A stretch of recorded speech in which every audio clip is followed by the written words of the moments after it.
السلام علیکم ورحمۃ اللہ وبرکاتہ۔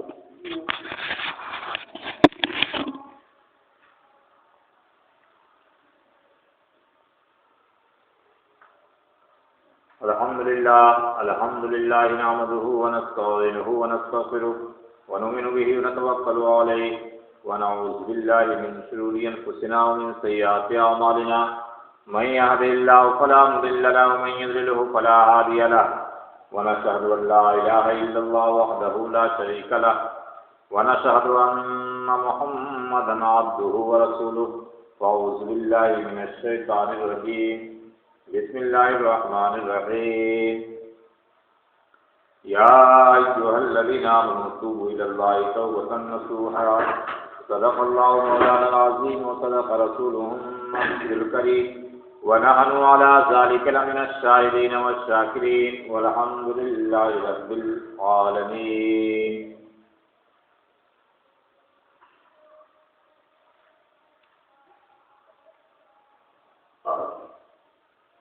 کچھ عرض و معروض کرنے سے پہلے، کچھ سننے اور سنانے سے پہلے آئیے ہم اور آپ سب سے پہلے آقائے دو عالم، دونوں عالم کے مالک و مختار حضور آقائے نامدار رحمت للعالمین محمد مصطفیٰ صلی اللہ علیہ وسلم کی بارگاہ عقیدت میں درود شریف کا نذرانہ پیش کریں۔ اللہم صلی وسلم وبارک علیہ صلاۃ و سلام علیک یا رسول اللہ صلی اللہ علیہ وسلم۔ ایک بار اور درود شریف پڑھا۔ اللہم صلی علی سیدنا و شفیعنا حبیبنا مولانا محمد معظم الجود والکرم وآلہ وبارک وسلم صلاۃ و سلام علیک یا رسول اللہ صلی اللہ علیہ وسلم۔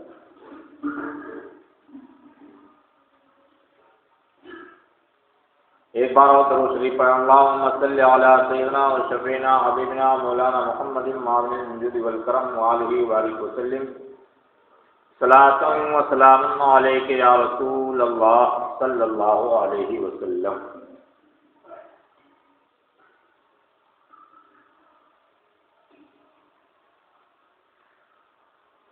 یہ ربیع الآخر، ربیع الثانی، ربیع الغوث 11ویں شریف کا مہینہ شروع ہو گیا ہے۔ 11ویں شریف میں حضور سیدنا شیخ عبد القادر جیلانی رضی اللہ عنہ سے نسبت رکھتا ہے یہ مہینہ، اور انہیں کی اس مہینے میں زیادہ سے زیادہ یاد منائی جاتی ہے۔ حضور سیدنا غوث اعظم رضی اللہ تعالی عنہ کی شخصیت آپ فرماتے ہیں کہ چاند نکلتا ہے، سورج نکلتا ہے، صبح ہوتی ہے، شام ہوتی ہے، ہر چیز ہونے سے پہلے میری بارگاہ میں اجازت حاصل کرتا ہے۔ یہ وہ مقام ہے غوث اعظم کا۔ سورج نکلنے سے پہلے غوث اعظم سے اجازت طلب کرتا ہے، چاند نکلنے سے پہلے غوث اعظم کی بارگاہ میں حاضری دیتا اور اجازت طلب کرتا ہے۔ یہ وہ مقام ہے غوث اعظم کا۔ حضور سیدنا غوث اعظم رضی اللہ تعالی عنہ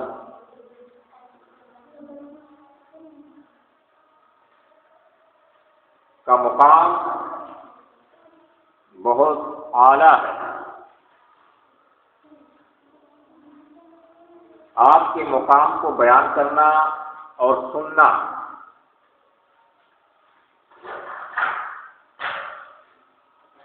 ہم سے نہ ہو پائے گا اور نہ آپ سے سننا ہو پائے گا۔ وہ مقام ہے غوث اعظم کا۔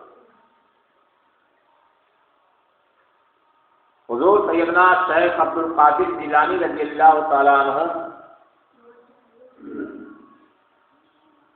کا وہ مقام ہے کہ آپ فرماتے ہیں کہ میں پوری دنیا کو ایسے ہی دیکھتا ہوں جیسے انسان اپنی ہاتھ کی ہتھیلی پر رائی کا دانہ دیکھتا ہے۔ سرسوں کا دانہ، رائی کا دانہ جس طرح سے دیکھتا ہے، ویسے ہی میں اپنے ہاتھ کی ہتھیلی پر پوری دنیا کو دیکھتا ہوں۔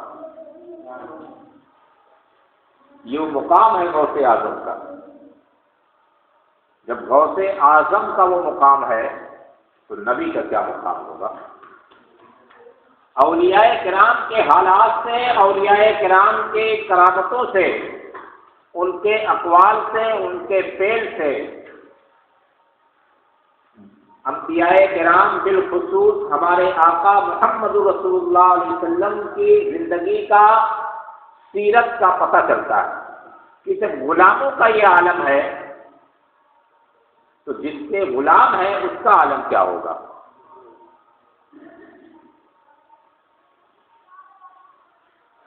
حضور سیدنا غوث اعظم رضی اللہ تعالیٰ عنہ کا بہت اعلیٰ مقام ہے.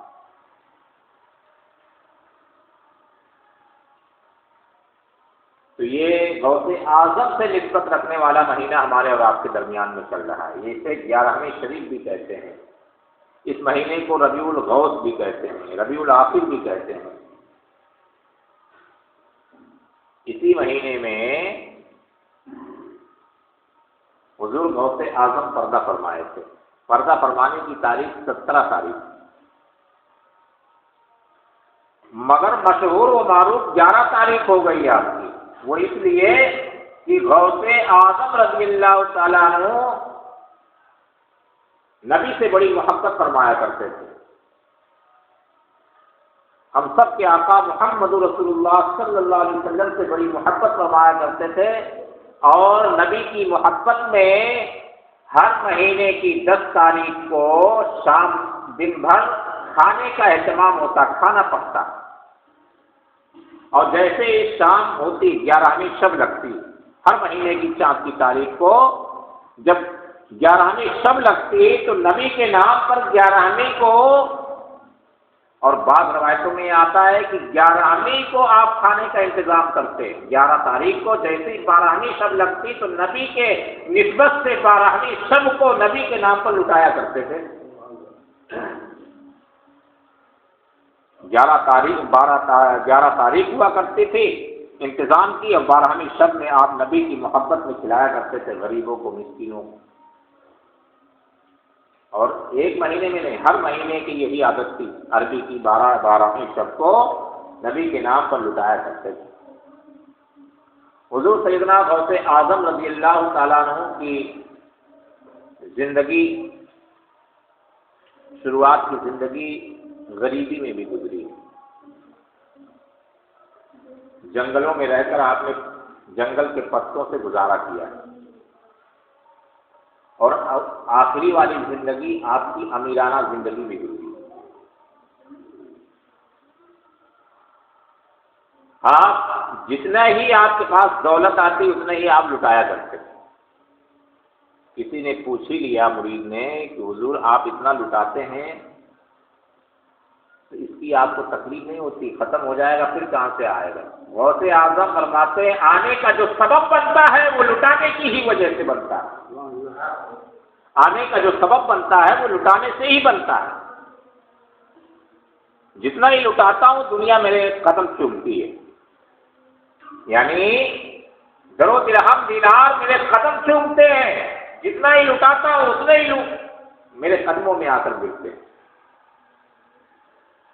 یہ شان کی غوث اعظم کے کہ نبی کی محبت میں آپ، وہ بھی نبی کی محبت میں خرچ کر رہے ہیں.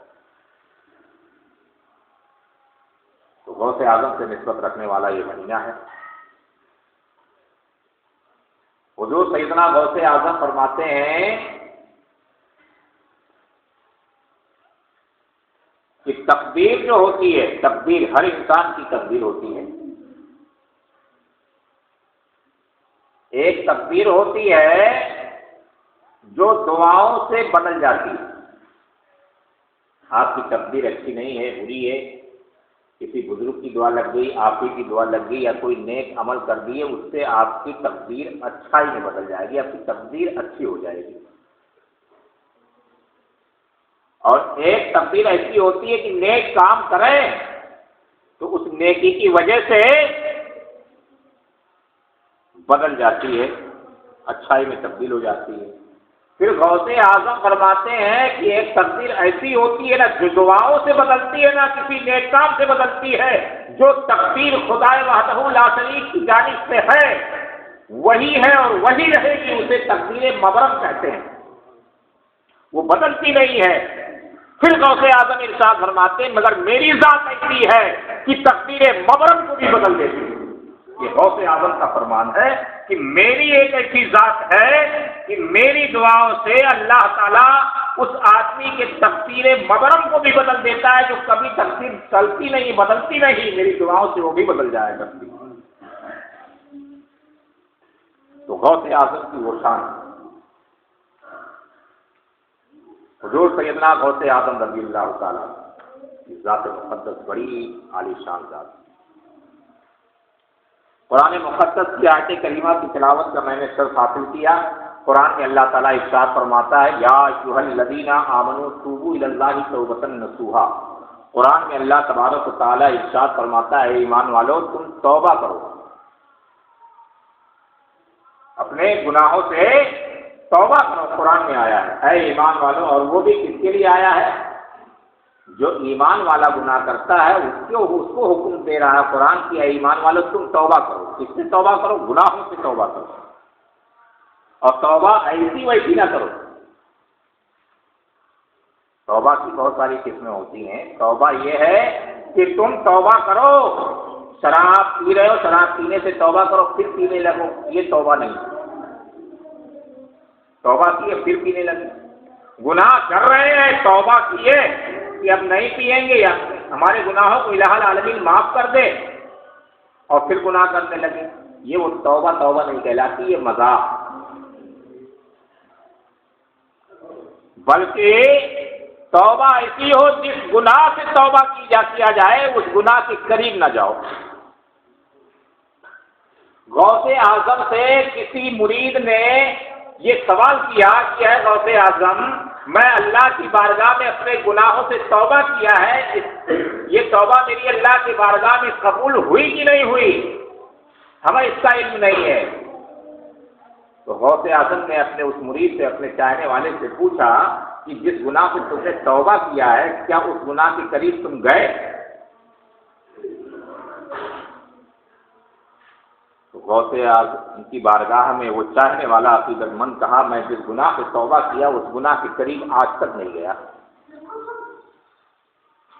تو غوث اعظم نے فرمایا جس گناہ سے تم قریب نہیں گئے توبہ کرنے کے بعد، قریب نہ جانا یہی گناہ کے توبہ کی قبولیت کی نشانی ہے. تمہاری توبہ قبول ہو گئی ہے. اگر تم گناہ کے قریب چلے گئے پھر دوبارہ تو گویا تم نے جو توبہ مانگی تھی وہ اللہ کی بارگاہ میں قبول نہیں ہوئی اور وہ توبہ بھی نہیں ہوئی. قرآن میں اللہ تعالیٰ ارشاد فرماتا ہے اے ایمان والو تم توبہ کرو. جب تم گناہ کر بیٹھو تو توبہ کرو. گناہ ہوتے ہیں، گناہ ہو جایا کرتے ہیں. گناہ کرنے کے بعد ایک گنہگار کو بھی اس گناہ کا احساس ہوتا ہے کہ ہم نے گناہ کیا. ہر گنہگار کو گناہ کا احساس ہوتا ہے، اور جس دن گنہگار کو اپنے گناہوں کا احساس ختم ہو جائے اس کے ایمان کا ہی خاتمہ ہو گیا.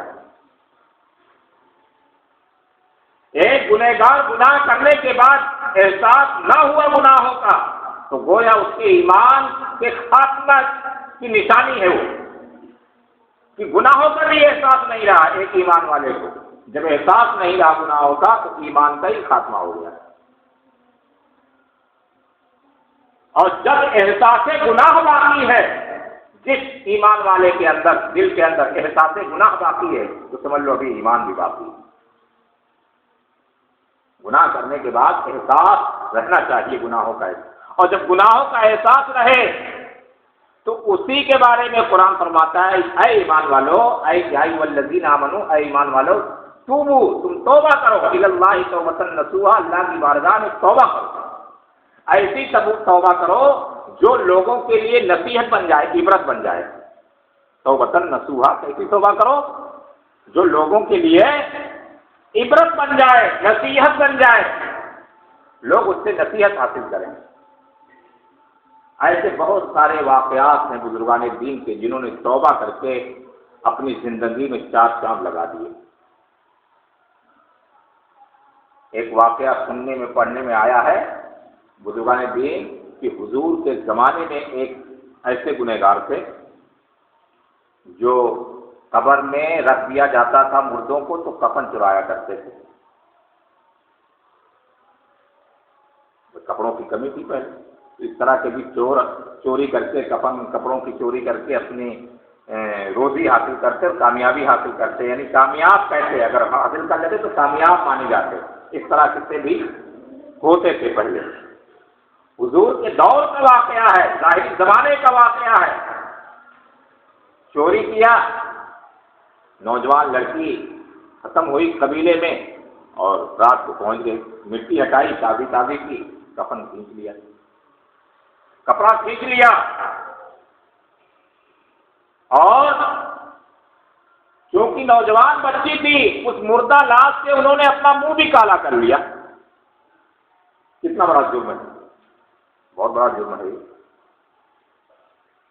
اتنا بڑا جرم ہے کہ وہ جرم اس دور میں اگر ایمان کی حرارت باقی ہے تو کوئی نہیں کر سکتا، ورنہ تو آج بھی یہ جرم ہونے لگے۔ اور جب جرم کیا انہوں نے، منہ کالا کیا اس لاش کے ساتھ، تو لاش بول پڑتی ہے کہ میں پاک تھی، تو نے مجھے گندا کر دیا، میں پاک تھی، اتنا بولنا تھا لاش کا، کب کپی آ گئی، حضور کی بارگاہ میں تشریف لے گئے، واقعہ بیان کیا، میں کفن چور تھا، کفن چوری کیا کرتا تھا، یا رسول اللہ اب آگے کا واقعہ میں بیان نہیں کر سکتا۔ حضور نے فرمایا بیان تو کرو، بیان کیا، یا رسول اللہ وہ لڑکی نوجوان تھی، میں نے منہ کالا کیا، اس کے ساتھ معافی کی کوئی صورت نہیں۔ واقعہ ہے وہ جو ہے حضور کی بارگاہ میں اپنے معافی کی طلب لیے ہوئے پہنچے ہیں، حضور نے منہ پھیر لیا، تاریخ گواہ ہے حضور نے منہ پھیر لیا، اور روزانہ حضور کی بارگاہ میں حاضر ہو رہے ہیں، رو رہے ہیں کہ گرا رہے ہیں، اس طرح سے 40 دن کا عرصہ گزر گیا، حضور نے ان کی طرف چہرہ نہیں کیا۔ 40 دن کا عرصہ گزرنے کے بعد اللہ تعالیٰ کی طرف سے جبرائیل علیہ السلام وحی لے کر تشریف لاتے ہیں کہ اے محبوب، گناہوں کا معاف تو کرنے والا میں ہوں، جو تمہاری بارگاہ میں گناہ کر کے نادم ہو کر کے آیا ہے اس کے گناہ کو میں نے معاف کر دیا ہے۔ ارے اس رب پر قربان جاؤ کہ محبوب جو رحمت للعالمین ہیں اپنے اس امتی سے ناراض، مگر خدائے وحدہ لا شریک جو 70 ماؤں سے زیادہ اپنے بندوں سے محبت کرتا ہے، وہ خدا فرشتے کے ذریعے سے محبوب پر وحی الہی نازل فرماتا ہے، اے محبوب گناہوں کا معاف کرنے والا تو میں ہوں، جو تمہاری بارگاہ میں آیا ہے گناہ کر کے، اس کے گناہوں کو میں نے معاف فرما دیا۔ حضور نے بلایا خوش ہو کر کے، آؤ میرے پاس، میرے وسیلے سے اللہ کا پیغام آ گیا ہے تمہارے لیے، یہ بشارت کہ تمہارے گناہ معاف ہو گئے۔ جب اتنا بڑا جرم خدا اپنے بندے کے معاف فرما سکتا ہے تو بتائیے آپ کے کون سے ایسے گناہ ہیں جو خدا نہ معاف فرمائے؟ شرط یہ ہے کہ تم توبہ کرو، تم اپنے گناہوں سے نادم ہو، اپنے گناہوں کو اللہ کی بارگاہ میں پیش کرو، اپنے گناہوں سے معافی چاہو، توبہ کرو، یہ گناہ کبھی نہیں ہوگا، اللہ تمہارے گناہوں کو معاف فرما دے گا۔ اور گناہ کرنے والا ایسا ہے جیسا کہ گناہ سے توبہ کرنے والا ایسا ہے گویا کہ اس نے گناہ کیا ہی نہیں۔ اور حدیثوں کی روشنی میں حدیث شریف میں آیا ہے کہ گناہ کرنے والا اور گناہ کرنے کے بعد توبہ کرنے والا اللہ کی بارگاہ میں ایسا ہے جیسا گویا بھی اپنی ماں کے پیٹ سے پیدا ہوا۔ توبہ کرنے کے بعد وہ گنہگار نہیں رہ جاتا، گناہوں سے پاک ہو جاتا ہے، اس گناہوں کو یاد بھی نہیں دلایا جائے، نہ دوسرے لوگ اس کے گناہوں کو یاد کریں، نہ خود وہ یاد کرے، اس کا تصور بھی نہ کرے ان گناہوں کا کہ ہم نے گناہ کیا ہے کیا ہوگا۔ جب خدا کی بارگاہ میں توبہ کر لیا، گناہوں سے دور ہو گیا، تو گویا اس کے نامہ اعمال میں گناہ ہی نہیں۔ تو گناہوں سے توبہ کرنے والوں کی ایک بڑی فہرست ہے، بہت بڑی فہرست ہے۔ بہت سارے بزرگان دین نے گناہ کیے اور گناہوں سے توبہ کی، اور توبہ کرنے کے صدقے میں اللہ نے انہیں اپنا مقرب بندہ اور اپنا ولی بنا لیا۔ ایسے بھی بہت سارے بزرگان دین ہیں جو گناہوں کی وجہ سے ملوث رہے گناہوں میں، اور گناہوں سے توبہ کیے تو اللہ نے انہیں اپنا فرما بردار بنا لیا اور اللہ والے ہو گئے، وہ ان کی کرامتیں ہو گئی۔ گناہوں سے جب بندہ اپنے اللہ کی بارگاہ میں توبہ کرتا ہے اپنے گناہوں سے، تو وہ اثر ہے۔ موسیٰ علیہ السلام کے زمانے کا واقعہ ہے کہ ایک شخص کے گناہوں کی وجہ سے پوری قوم میں بارش نہیں ہو رہی تھی۔ موسیٰ علیہ السلام نے پوری قوم کو جمع کیا کہ کون ایسا شخص ہے جو اتنا بڑا گنہگار ہے جس کی نحوست سے اللہ بارش نہیں کر رہا ہے۔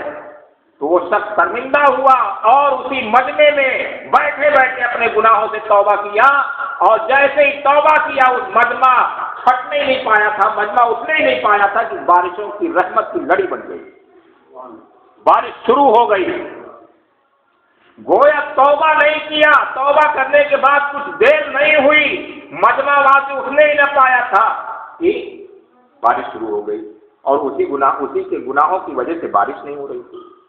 تو اتنا مقرب بن جاتا ہے توبہ کرنے والا اللہ کی بارگاہ میں کہ اللہ تعالی جو ہے بارش فرما دے، فوراً جو ہے اس کے توبہ گناہوں کو معاف فرما کر کے جو سزا دے رہا تھا پوری قوم کو، وہ سزا جو ہے بند کر دے اور فوراً اپنی رحمت برتا دے۔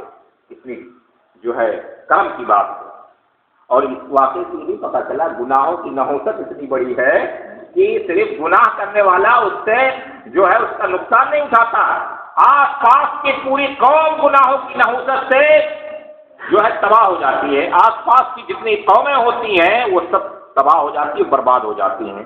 گناہوں سے توبہ یعنی گناہوں کی نحوست اتنی خطرناک ہے کہ دوسرا آدمی بھی پریشان، صرف گناہ جو کرتا ہے وہی نہیں پریشان ہوتا۔ اسی لیے اللہ کے رسول صلی اللہ علیہ وسلم نے جو ہے مثال دے کر کے ارشاد فرمایا ہے کہ اے میرے صحابہ، جب تمہارے قریب کوئی گناہ کرے تو اسے تم روکو، اسے روکنے کی کوشش کرو۔ حدیث شریف میں آیا ہے، تبلیغ کرنے کا ایک طریقہ بتلایا گیا ہے کہ تم اگر ہاتھ سے زبان سے روک سکتے ہو تو زبان سے روکو، زبان سے تمہاری زبان کی کہیں چلے گی، مانی جائے گی، بات رکھی جائے گی۔ ایک شوہر کی زبان بیوی رکھے گی، ایک باپ کی زبان بیٹی رکھے گی، ایک بڑے بھائی کی زبان چھوٹا بھائی رکھے گا، گناہ سے روک سکتا ہے۔ اپنے دوستوں تمہارے دوست غلط کر رہے ہیں، گناہ کر رہے ہیں، تو دوستی کی وجہ سے تمہاری زبان دوست رکھے گا۔ تو جہاں زبان کی طاقت ہے وہاں زبان سے گناہوں کو روکا جائے، گناہ کرنے والے کو۔